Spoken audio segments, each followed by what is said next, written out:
evening of April 1st, 2012, the 28th season finale of the longest-running soap opera for men will air.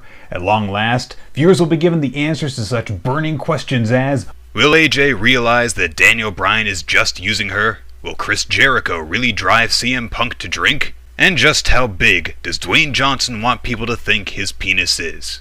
Of course, pro wrestling's penchant for emphasizing drama and spectacle over in-ring performance is reflective of all sports, really, de-emphasizing the violent side of sports entertainment despite the fact that it's a substitute for actual violence. Whenever something controversial and violent happens in sports, I'm often disappointed by how shocked everyone is about it.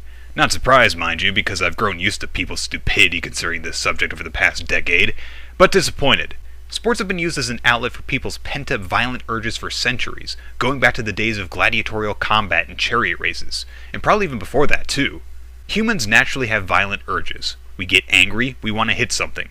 Sports are supposed to be a great way to get out those violent feelings, but when athletes are encouraged to compete zealously and get very physical with one another, is it really any wonder that sometimes they take it too far? Long story short, sports organizations walk a very narrow path because violence attracts viewers, but too much violence threatens the longevity of the product. So, let's talk about prison rape. Shamo, which is Japanese for fighting cock, is the title of a seinen martial arts manga written by Hashimoto Izo and illustrated by Tanaka Akio. The manga follows Narashima Ryo, who at the age of 16 brutally murders both of his parents. He's taken to a youth prison and sentenced to only 2 years because of the limitations of the Japanese penal system for minors. But it only takes a single night for him to be singled out by the other inmates and gang raped. I would like to apologize for whatever insensitive joke about prison rape I was going to make, because clearly I am not talented or funny enough to pull that off. I'm sorry.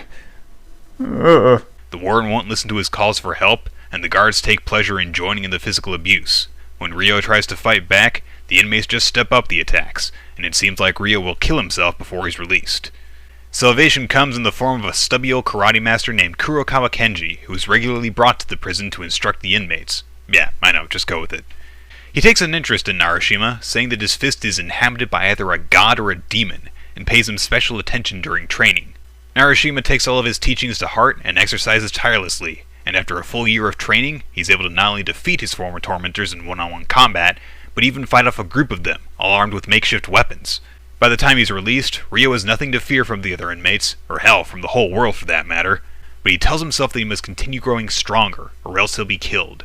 Normally in stories where the protagonist spends a good chunk of time in prison, the story ends shortly after the scene in which they're released. But by this point, Shamo is just getting started. And part of that's because even though Ryo is physically free, he's still bound by the stigma he earned by murdering his parents. Ryo is unable to find work except as a gigolo, and yes, there are scenes depicting this, and no, I will not show them, because they involve this lovely creature's naughty bits. Ugh. It's at this point that Ryo learns of a famous mixed martial arts circle, along with its champion, Sugawara Naoto. Setting his sights on the champion immediately, Ryo prepares to start a professional fighting career, and it's immediately obvious that he's now fully transformed from a victim into a hunter.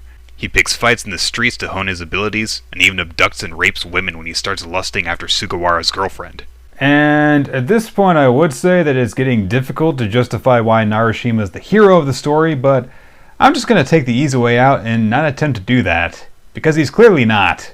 It's really not that unusual to have a villain protagonist in manga, but I'm having a difficult time thinking of one that's as completely unsympathetic as Narashima. I mean, it's nothing short of convention for a protagonist of any work to be at least somewhat relatable to the audience, but Shamo quickly sets about getting Ryo to a point where he's beyond that, and in my opinion it does so very effectively.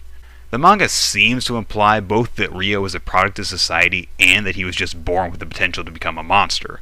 It's understandable how his time in prison changed him and for the worse, but there's also a weird mention of a painting he made as a kid that implies he always had some inner demons. And we're also constantly reminded that the only apparent reason Ryo snapped and killed his parents in the first place was that they were pressuring him to study. My parents wanted me to study hard so I could go to a good college and get a high-paying job. Yeah, I'm not going to get into a criticism of the Japanese school system or a nature versus nurture debate or anything, but regardless of all of that, by the time he starts fighting in sanctioned matches, Narashima Ryo is straight up evil. But as the manga progresses toward his inevitable fight with Sugawara, he just sinks deeper and deeper into darkness. The reason Ryo is so dead set on fighting Sugawara is because he believes that he deserves the fame and fortune that Sugawara has accumulated. Sugawara is a highly accomplished martial artist and a national hero, destined for greatness on the international fight scene. Ryo sees Sugawara, sees the success he's achieved through strength in martial arts, and demands he be given the same, and when he's not, he decides to take it from Sugawara instead. Of course, what Ryo fails to realize is that what sets him apart from Sugawara is the fact that Sugawara has lived a life of honor. As often as Ryo is haunted by memories of his dead parents, he never feels remorse for his actions, never tries to do anything to help erase the stigma that holds him back from being embraced by the public. Because of this, people will always think of him as a criminal before even thinking of judging his accomplishment as a martial artist. And now that I brought that point up, this manga suddenly seems a lot less realistic to me. As time goes on, Narashima becomes more aggressive, more sadistic, and more determined to fight and destroy Sugawara.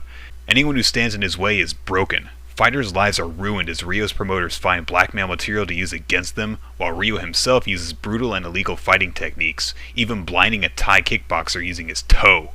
But no matter what Ryo does, Sugawara decides not to give him what he wants, and just to ignore his existence rather than validate all the horrible acts that he commits.